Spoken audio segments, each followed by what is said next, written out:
Olá, galerinha, beleza? Tudo bem com vocês? Eu sou o professor Carlinhos Pitu, vou ficar com uma parte de biologia com vocês agora completa.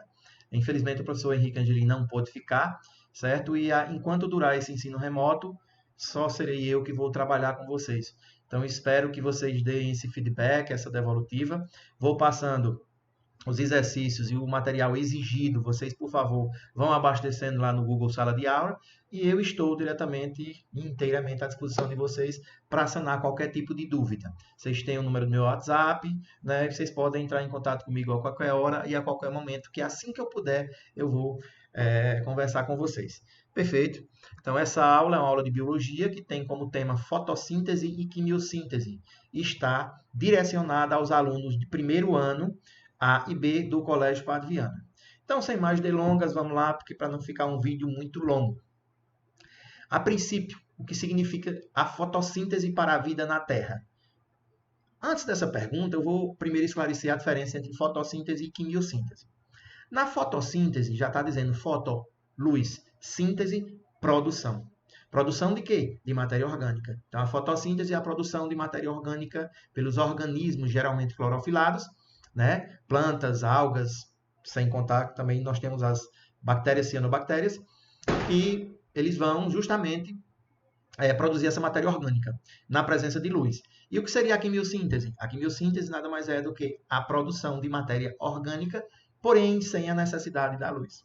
Então, em se tratando aqui da nossa pergunta, o que é que significa a fotossíntese para a vida na Terra? Pessoal, esse é o processo mais importante da Terra. Por quê? Porque é graças à produção dessa matéria orgânica que nós não conseguimos produzir que é possível a manutenção da vida na Terra, certo? Então, nós não deixamos de ser parasitas, dependemos diretamente daqueles organismos que são fotossintetizantes. Perfeito? Então, eu trouxe aqui um esquema básico para vocês, mostrando a fotossíntese. E aqui nós temos uma planta, certo? Então, observem aqui, ó, que essas setinhas, eu vou mostrando aqui para vocês.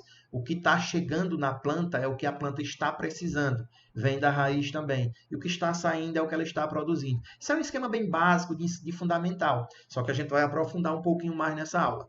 Então, a planta ela precisa de uma forma bem básica de gás carbônico, precisa de água e de sais minerais, na presença da energia solar, da luz do sol, e ela vai fabricar a matéria orgânica e o oxigênio, certo? Esse é o processo que mantém a vida na Terra. Quando a gente fala de fotossíntese, a gente jamais pode deixar de falar da organela citoplasmática responsável por esse processo. Que organela citoplasmática é essa? É o cloroplasto. Então, em se tratando de fotossíntese, nós estamos falando do cloroplasto, que é o responsável. Em se tratando de respiração, nós estaremos falando de mitocôndrias. Então, não vão confundir isso. Então, são processos que um vai ser endergônico, a fotossíntese ela está produzindo, então ela está absorvendo, acumulando energia. E a respiração vai ser exergônica, ela está liberando energia, que é o que a gente vai ver nas próximas aulas. Então, para quem acha que só existe cloroplasto, está um pouco enganado. Essas organelas, elas provêm de uma organela indiferenciada que é chamada de proplasto. Então, nós temos os leucoplastos, que são os plastos incolores, que são aqueles plastos que estão voltados à questão de armazenamento de substâncias nutritivas. Nós temos também o cloroplasto, temos os cromoplastos, que são aqueles plastos coloridos. E não poderíamos jamais deixar de falar do cloroplasto, que esse cloroplasto é o responsável pela fotossíntese. Beleza? E como é que eles vão se diferenciar, Carlinhos? Eles vão se diferenciar quando a plantinha está em movimento, em desenvolvimento, porque assim, aquela parte que vai estar exposta ao sol vai se transformar em plastos coloridos. Aquelas parte que não está tão exposta ao sol, ela, tipo raiz, né, interior da raiz, do caule, enfim, elas vão se diferenciar em leucoplastos, que são os plastos incolores. Perfeito?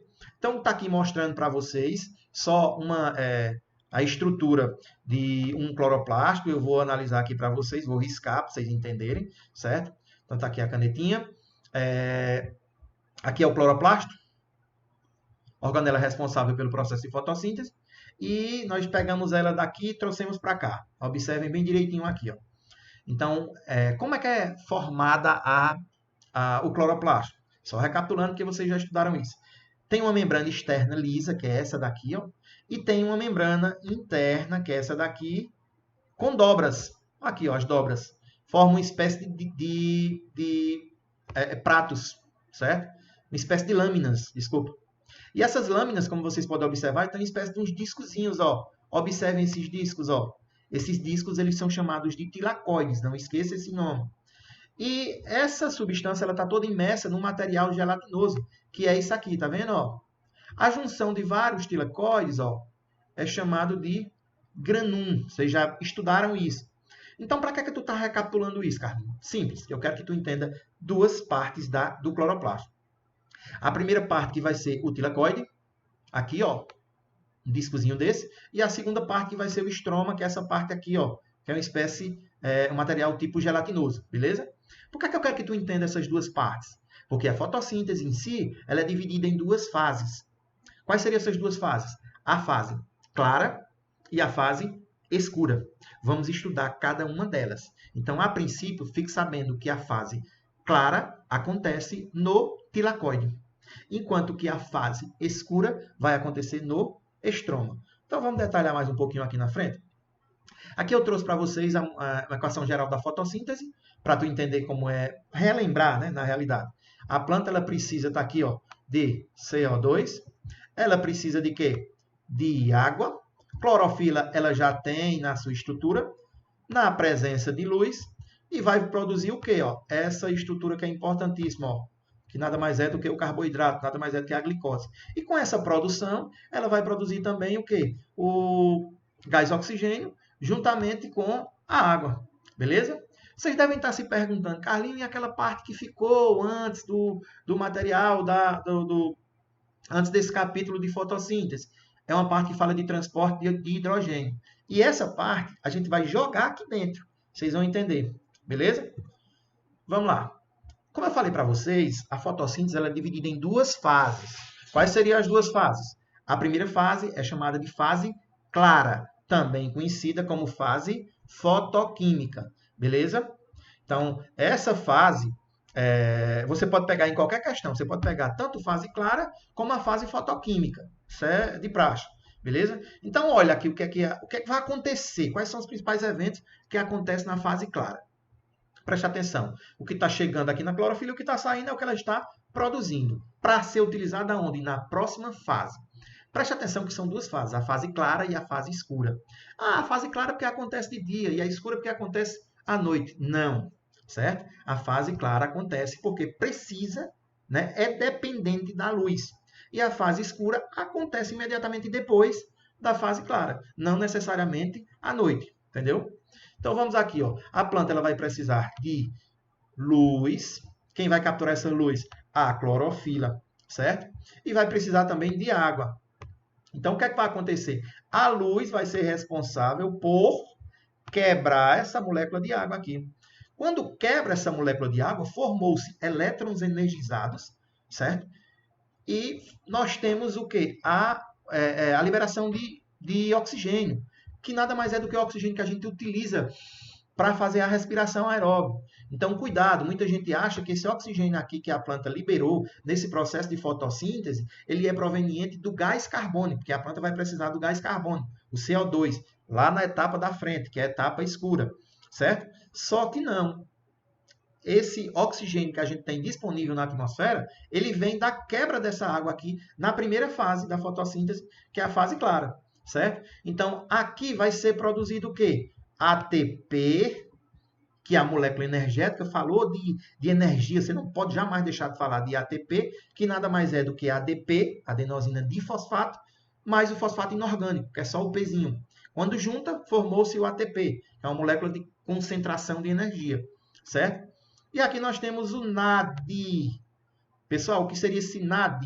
Tanto NAD como FAD são as duas moléculas que são transportadoras de hidrogênio nos processos, tanto no processo de respiração como no processo de fotossíntese. Só que a gente está falando de fotossíntese. Então, a estrutura, a molécula que será responsável por levar esses hidrogênios para a próxima etapa é o NAD. em especial nicotinamina, adenina, dinucleotídeo, certo? Então, observe o que é que vai acontecer. Nessa fase clara, é produzido ATP e NAD, NAD-PH. Por que pH? Pessoal, porque teve uma redução. O que seria essa redução? Para quem não entende, para quem não lembra, na química, quando a gente fala em redução, é porque a estrutura, a substância, a molécula, ela ganhou alguma coisa. Então, nesse caso, ela ganhou o quê? Ó? Ela ganhou aqui, ó, hidrogênio. Perfeito? Então, ó, nicotinamina, adenina, dinucleotídeo, fosfato. Nesse caso aqui, ó. Então, como ela ganhou, essa molécula vai para lá, para outra fase. Perfeito? Então, o que é que acontece na fase clara? Bem simples, para tu é de costume cair nas questões.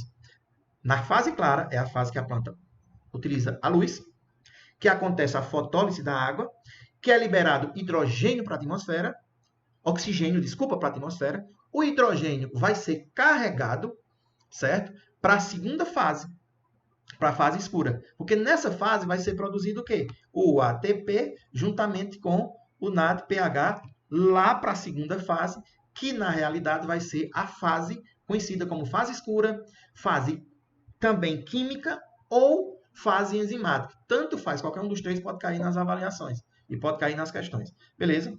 Só que não é bem simples assim. Vamos esmiuçar mais. Então, como é que acontece essa questão dessa absorção de luz? Simples. Vamos lá. Pode parecer um pouco complicado, pessoal, mas calma, que tudo dá para você absorver, certo? Direitinho. Então, observa aqui, ó. Essa luz ela vai ser capturada na membrana do tilacoide em estruturas que são chamadas de fotossistemas. Beleza? São estruturas chamadas de fotossistema. O que seria esse fotossistema? Na realidade, é uma junção, uma união, certo? De vários tipos de pigmentos, certo? E de clorofila, e que a luz, esses fotossistemas são formados o seguinte, pelos complexos antena, que é esse complexo aqui de lado, ó, na lateralzinha, ó, tá vendo? Ó? Aqui são chamados complexos antena, e nós temos o centro de reação. Então, a luz ela é coletada aqui através dessas clorofilas e vai passando, os elétrons vão passando e vão se energizando até chegar no centro de reações. Esse centro de reações, pessoal, ele é dotado de quê? Ele é dotado de um par de clorofilas especiais. Que essas clorofilas elas vão levar esses elétrons para outro fotossistema. Beleza? Existem dois tipos de fotossistema. Quais seriam esses dois tipos de fotossistema? O fotossistema 1 está aqui, ó, certo? E o fotossistema 2. O que é que vai acontecer com esse fotossistema? Esse fotossistema 1 ele absorve luz no pico ótimo, certo? Ó, no espectro aqui de 700 nanômetros.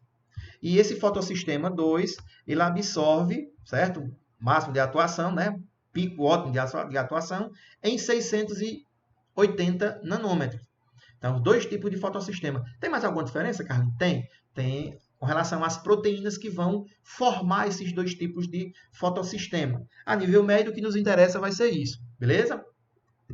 Vamos falar agora de um processo conhecido como fosforilação. O que seria essa fosforilação? Pessoal, fosforilação nada mais é do que a junção. Você pegou 2, né, ADP e colocou com mais um fosfato inorgânico livre. Então, essa parte de você adicionar um fosfato inorgânico é chamada de fosforilação. E em se tratando de fotossíntese, como existe por conta da luz, é chamado de fotofosforilação. Beleza? Então, essa fotofosforilação, pessoal, que é o que você tem aqui no slide, ela pode ser uma fotofosforilação cíclica e pode ser uma fotofosforilação acíclica, certo? Tem a ver com o quê? Com esses transportes de elétrons, certo? Então, eu estou falando aqui de você adicionar fosfato inorgânico produzindo ATP, mas tudo isso por conta dos elétrons que são energizados e esses elétrons eles vão em uma cadeia de transportes. Então, ó, pode parecer um pouco complexo, mas eu estou resumindo, por incrível que pareça. Então, tá aqui, ó. A luz ela vem para a clorofila. Note que ela vem para aqueles fotossistemas, como eu falei para vocês, né? Que tem os aceptores de elétrons, certo? Os complexos antena, e no meio nós temos o centro de reação com um par específico de clorofila. Então, ela vai conduzir esses elétrons, certo? E o seguinte, quando esses elétrons retornam para a clorofila inicial, aí ela é chamada de fotofosforilação cíclica. Prestem atenção, estou produzindo ATP e os elétrons retornam para a clorofila inicial. Bem simples. Se retornar, fotofosforilação cíclica. Quando tem a clorofila e ela transporta elétrons para outro fotossistema, que vai aqui através de uma cadeia de transporte de elétrons, e esses elétrons não retornam para a clorofila inicial, é chamado de fosforilação. Está aqui, ó, acíclica. Por que eu falei dos fotossistemas, pessoal? Porque é simples, ó. O fotossistema 1, ele tem o que? Está aqui, ó, fotossistema 1, a fosforilação que vai acontecer, tanto no fotossistema 1 como no fotossistema 2, vai ser uma fotofosforilação acíclica. Apenas o fotossistema 2 é que você vai ter uma fotofosforilação cíclica. Em outras palavras, relembrando, vamos lá, fotofosforilação cíclica, os elétrons retornam para a clorofila inicial. E a fotofosforilação acíclica não retornam para a clorofila inicial. Detalhe, aí você vai dizer, Carlinhos, mas não precisa de energia, não precisa desses transportes de elétrons? E como é que vai acontecer esse processo se os elétrons não retornam para a clorofila inicial? Aqui na fotofosforilação acíclica, esses elétrons eles provêm da quebra da água, que acontece aonde? É o que a gente está falando, da fase clara da fotossíntese. Beleza, pessoal? Está aqui. Vamos falar agora sobre a fase escura, também conhecida como a fase química ou enzimática. Então, você pode pegar todos esses três termos. Veja como é que acontece. Aqui eu mostrei, ó, aqui tem um esquema mostrando para vocês o que está acontecendo. É como se fosse assim, para cá a fase clara e para cá a fase escura. Então, o que é que a planta vai precisar? Na fase clara, de luz, de água e vai liberar oxigênio para a atmosfera. Vai produzir ATP, como que a gente falou aqui, e NAD, pH mais prótons livres. Tudo isso aqui vai ser utilizado aonde? Na verdadeira fase produtora do composto orgânico, certo? Então, é aqui que a planta ela vai precisar de quê? Ó, CO2. Cuidado para você não se passar em uma questão. Ah, tá lá a questão. O CO2 é utilizado na fase clara. Não, é utilizado na fase escura. O que é utilizado na fase clara vai ser a luz e a água, beleza? Então, tá aqui a etapa química e mostrando o que é que ela vai produzir. Ela vai produzir o quê? A glicose e vai produzir a água. Acontece aonde? Enquanto a fase clara acontece nos tilacoides, a fase escura vai acontecer no estroma. Imediatamente depois do processo que acontece na fase clara. Beleza? E como ela é dividida a fase química? O que é que acontece? Porque a gente sabe que existe a formação de quê? Da glicose. Mas como é que acontece essa formação da glicose? Pessoal, na fase escura, existem três etapazinhas. Quais são essas três etapas? Uma etapa conhecida como fixação, certo? Aqui agora vem o grosso do processo. Outra etapa conhecida como redução e uma terceira etapa conhecida como regeneração. Pode ser que você não entenda se você pegar o seu material lá, porque o seu material está falando de uma molécula só. Aqui eu vou falar de 3 moléculas ao mesmo tempo, certo? Mas eu estou totalmente aberto à pergunta. Vocês podem me perguntar, beleza? Então tá aqui, ó. Vamos lá. A primeira etapa é chamada de fixação. O que é que acontece? O que é que a planta vai precisar? Ela vai precisar de dióxido de carbono, do CO2. É justamente isso que vai acontecer. Tá aqui, ó. Ela precisa de CO2. Eu estou colocando 3 CO2 aqui, porque são 3 moléculas. Certo? Então, a princípio, o que é que vai acontecer nessa fase de fixação? Tem uma enzima que vai ser chamada de rubose, certo? Essa enzima, ela vai pegar essa ribulose bifosfato, que é uma molécula que tem, certo? Na planta, no estroma, e é uma molécula que tem 5 carbonos. Presta atenção que eu coloquei 3 moléculas aqui, ó. Coloquei 3, ó, tá vendo? Ó? Então, são 3 moléculas. No material da gente, está falando que é só uma. mas é porque acontecem ao mesmo tempo. Então, eu já vou tentar colocar de uma maneira que fica mais fácil. Então, ó, cada molécula dessa daqui, das 3 moléculas, elas têm 5 carbonos. Então, através dessa enzima que é chamada de rubisco, o que é que vai acontecer? A planta ela vai conseguir capturar, absorver, fixar. Então, tá aqui, ó. A primeira etapa é chamada de fixação. É onde você tem esse composto que é chamado de ribulose bifosfato, que é composto de 5 carbonos, eles absorvem o CO2. Então, passam a ser formados compostos de 6 carbonos, certo? Esses 6 carbonos, presta atenção, eles são quebrados e vão formar o quê? Moléculas com 3 carbonos. Só que presta atenção, aqui nós temos 3 moléculas. Nesse caso aqui, agora nós vamos ter o quê? 6 moléculas. Por que 6 moléculas? Porque cada molécula dessa daqui, das 3, elas conseguiram pegar o gás carbônico, as 3. Certo? Ficaram com 6. 6 carbono aqui, 6 carbono aqui, 6 carbono aqui. Aconteceu justamente esse processo de fixação e esse processo de quebra. Então, o que era ribulose bifosfato transformou-se em fosfoglicerato. E o que era 6 átomos de carbono em cada molécula, ficaram o quê? Ficaram 3 átomos de carbono em 6 moléculas. Né? Esse fosfoglicerato também pode ser chamado de PGA. Beleza? Então, nós temos essas 6 moléculas de PGA. Essa primeira fase é chamada de fixação. Depois da fixação, que é quando consegue capturar o CO2, vamos para a fase de redução. Só para lembrar vocês que redução nada mais é do que a incorporação de alguma coisa aonde? No composto. Então, essa redução nada mais é do que o quê? Ó? A colocação de hidrogênios. E esses hidrogênios vêm de onde, Carlinhos? Lá da fase clara. Então, vocês têm esses hidrogênios aqui, né? Então, acontece o que era PGA, transformou-se em PGAL. Ou seja, gliceraldeído fosfato. O nome é meio estrambólico, né? Só com leitura e resolução de atividade é que a gente consegue captar isso aqui.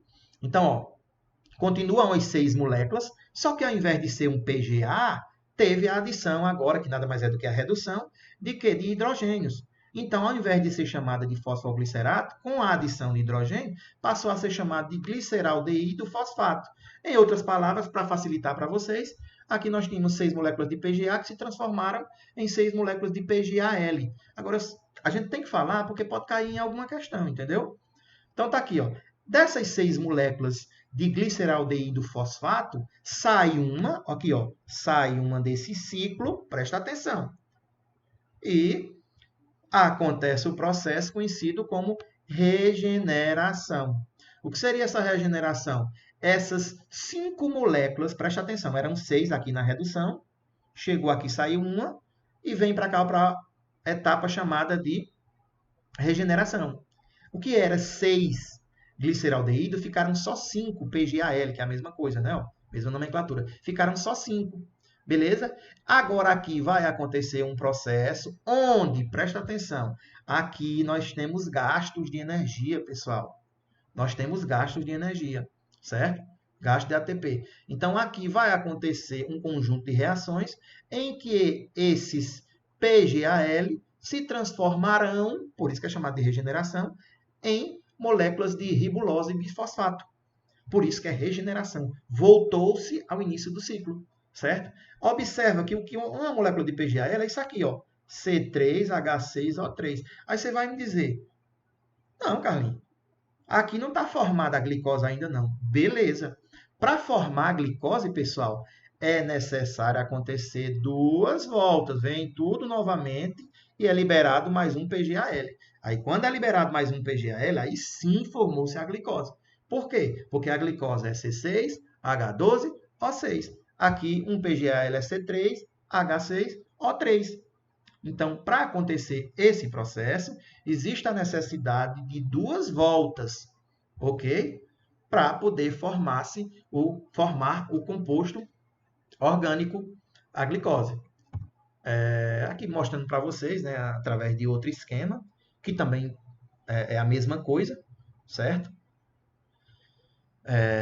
E aqui mostrando o próprio material do livro de vocês. Naquele lá, eu estava falando de 3 moléculas ao mesmo tempo. Aqui ele vem mostrando o processo só com uma molécula de ribulose, certo? Aí ele vem mostrando isso aqui só com uma molécula de ribulose, beleza? Aqui é o seguinte, vamos lá, tá mostrando para vocês e agora vamos falar sobre o que é fotossíntese. Aliás, o que é quimiossíntese? Quimiossíntese, pessoal, nada mais é do que a produção de matéria orgânica através da oxidação de substâncias minerais. Em outras palavras, vamos lá. O que seria a quimiossíntese? A fotossíntese tem todo aquele processo de fase clara, de fase escura. A quimiossíntese, ela se resume em 2 partezinhas básicas. O que seriam essas 2 partes? Primeiro, na absorção de energia através da oxidação de compostos inorgânicos. Quando eu falo de oxidar, eu estou reagindo com oxigênio. Então, através desses compostos inorgânicos que não têm carbono, esses compostos eles vão ser oxidados o ser vivo, no caso as bactérias, que isso aqui é típico das bactérias, certo? Elas conseguem puxar energia desses compostos. Essa é a primeira etapa. E a segunda etapa da quimiossíntese nada mais é do que pegar essa energia, certo? A obtenção dessa energia para produzir o ATP. Veja como é simples, ok? Então aqui, ó, é realizada principalmente por bactérias e se divide em 2 etapas. A primeira etapa, como eu falei para vocês, está aqui, ó, a formação do NADPH e do ATP usando energia fornecida por diferentes reações químicas de oxirredução que ocorre no meio. Está aqui, pessoal, o composto inorgânico, certo? Mais oxigênio, aquela oxidação que eu falei para vocês, você consegue uma energia, certo? E a segunda etapa, o que é que você vai fazer? Utilizar essa energia para a produção do composto orgânico, beleza? Então, é igual à fase escura da fotossíntese, ó. A redução de dióxido de carbono, o que conduz à síntese de substâncias orgânicas, beleza? Então, pessoal, foi isso que eu tinha para trabalhar com vocês. Pode ser que vocês achem uma coisinha um pouco complicada, porque, de fato, o conteúdo, certo? Quando ele se aprofunda, ele fica mesmo com essa parte aí um pouco complicada. Mas, assim, ó, quer aprender? Tu quer utilizar isso aqui no Enem? Então, tu resolve os exercícios, beleza? Sem a resolução dos exercícios, cara, tu vai assistir 200 aulas e lá na frente tu vai esquecer. O que fixa conteúdo é a realização de exercícios. Então, não deixa de fazer os exercícios. Beleza? Então, vocês vão fazer os exercícios aí das páginas, só um momento, viu?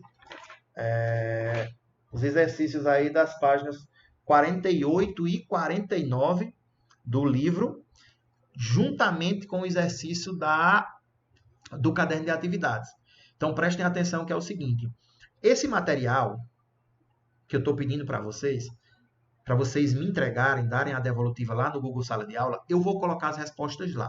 E se vocês quiserem, vocês podem entrar em contato comigo que a gente faz uma correção através do Google Meet, certo? Senão vai ser empecilho nenhum. Tem que avisar com antecedência para a gente produzir os slides e tudo mais, certo? Assim como eu fiz nas outras aulas. Mas enfim, pessoal, é só isso que eu tenho para dizer aqui para vocês, certo? E tamo junto. Valeu, galera!